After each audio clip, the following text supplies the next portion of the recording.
2023년 6월 18일 타이탄이라는 잠수정이 캐나다 뉴펀들랜드에서 출발했습니다. 탑승한 사람은 5명으로 모두가 111년 전 타이타닉호가 침몰한 바로 그 지점을 목표로 하고 있었습니다. 맞습니다. 그 절대 침몰하지 않는다고 불렸던 타이타닉호는 대서양에서 빙산과 충돌의 첫 항해 중 비극적으로 침몰했습니다. 그 역사적인 침몰 사고로 약 1,500명이 목숨을 잃었습니다. 2023년 6월 18일 5명이 타이탄이라는 잠수정 안에 있었고 타이타닉의 마지막 안식처에 도달하려고 했습니다. 타이탄은 오전 8시에 잠수를 시작했으며 블루투스 조이스틱을 사용하여 다른 배에서 조종되고 있었습니다. 오전 9시 45분 잠수정이 깊은 바닷속에 도달했을 때 모선과의 연락이 완전히 끊겼습니다. 처음에는 승무원들이 그리 대수롭지 않게 여겼습니다. 햇빛조차 제대로 닿지 않는 심해에서는 신호가 끊기는 것이 흔한 일입니다. 그들은 잠시 기다려보기로 결정했습니다. 하지만 오후 3시가 되어도 여전히 아무 소식이 없었습니다.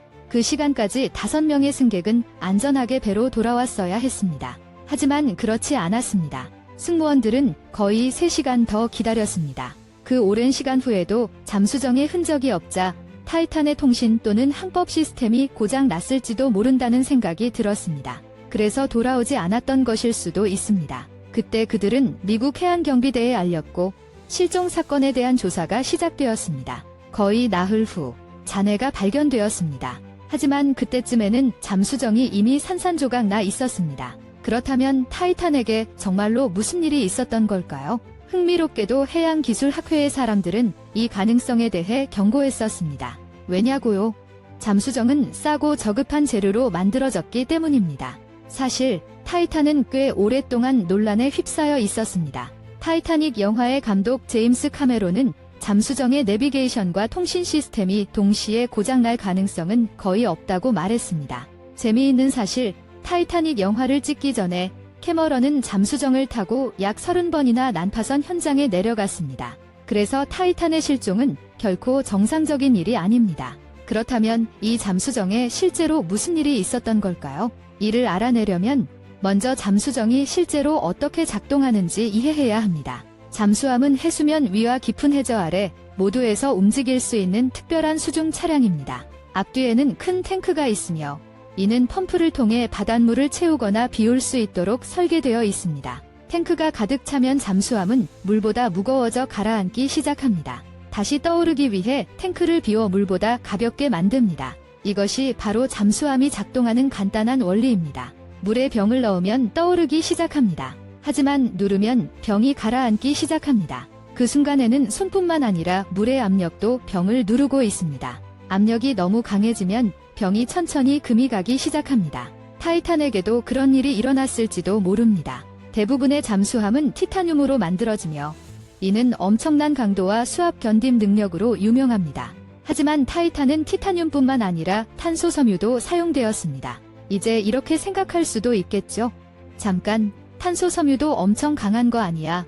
맞아요. 탄소 섬유는 확실히 강합니다. 하지만 물의 압력이 탄소 섬유를 누르기 시작하면 그것은 완전히 붕괴됩니다. 즉, 이 재료는 심해의 압력을 견딜 수 없다는 뜻입니다. 과학자들은 타이탄 주변의 수압이 높아지면서 단 0.2초 만에 압축되었다고 믿습니다. 그 순간에 잠수정 전체가 파괴되었고 안에 있던 모든 사람이 동시에 사망했습니다. 하지만 모두가 묻는 질문은 이것입니다. 타이탄이 과거에도 여러 번 심해까지 내려갔다면 이번에는 왜 갑자기 파손된 걸까요? 솔직히 아무도 정확히는 모릅니다. 그 미스터리는 타이탄과 함께 가라앉았기 때문입니다.